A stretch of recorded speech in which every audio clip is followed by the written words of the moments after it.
welcome to week 2 of virtual programming here at the Man Art Gallery. My name is Furstenberg. I'm the registrar and also your host for the Secrets of the Vault series. I'm so excited to bring you the second video today.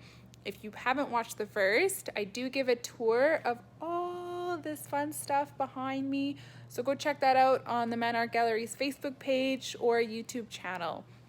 Today, however, I'm going to delve a bit deeper into our permanent collection, which some of you tried to guess how many works we have, and I'm excited to tell you that we have 3,893 artworks as of today. Wow, right? So it's my joy to show you some of that artwork today, and I've taken the liberty of picking one of my favorite artists in our collection. That's a hint. And discussing 3 of her artworks today. So in 2005, she donated 98 of her works, and as of January 2020, we now have 99 of her artworks in our collection. So as much as I'd love to discuss 99, we only have time for a few. So sit back, relax, and let's learn about Wynona Mulcaster. I'm going to talk about my favorite piece first. This one is entitled Red Deer Hill. It's acrylic on canvas and dated for 1987.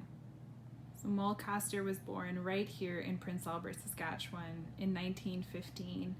She grew up on a farm, and so the prairie landscape was one very familiar to her and a subject that she would return to over and over again throughout her artistic career. She studied at the U of S, and she got her Bachelor of Art and Bachelor of Education there. She also studied under 2 group of 7 artists, A.Y. Jackson and Arthur Lismer.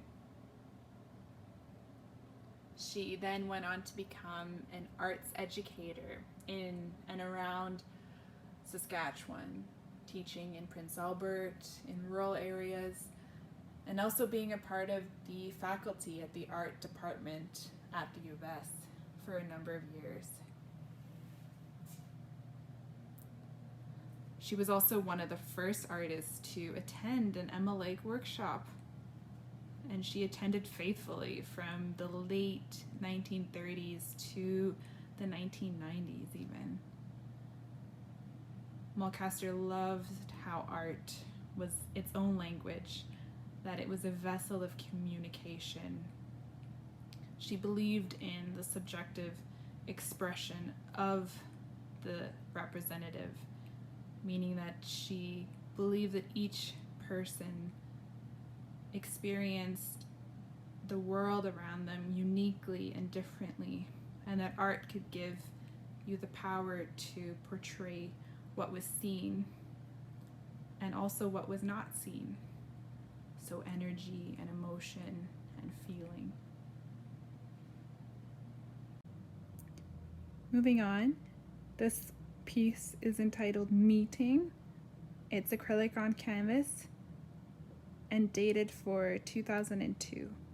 I don't think you can talk about Mulcaster without mentioning her love of horses and appreciation for them. She grew up on a farm and loved to ride horses throughout her childhood, and it's a love that she carried with her and shared with her, especially when she moved to Saskatoon in the 1940s. She volunteered her time to be an instructor at the Pony Club in Saskatoon, and it's there that she helped facilitate the building of a pavilion on their exhibition grounds, and she really influenced a lot of riders who went on to compete at the Pan American Games and even the Olympics.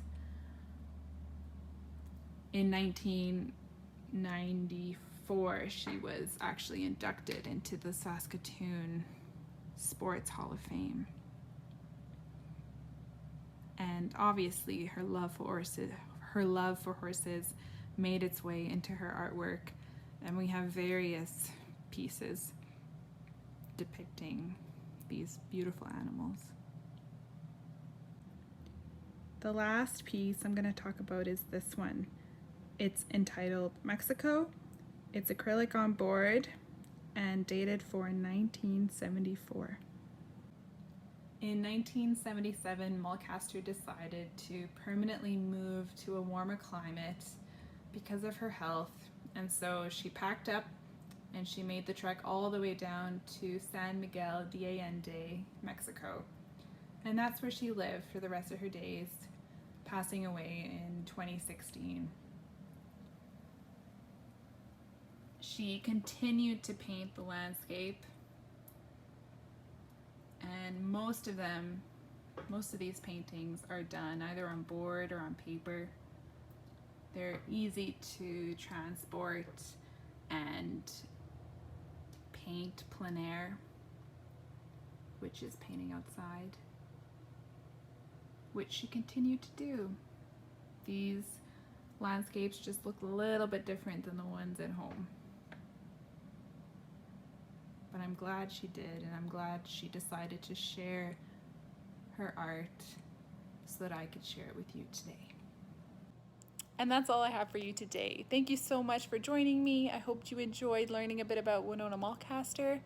If you have any questions or comments, I'd love to hear them. Just leave them down below. And I will see you guys next week.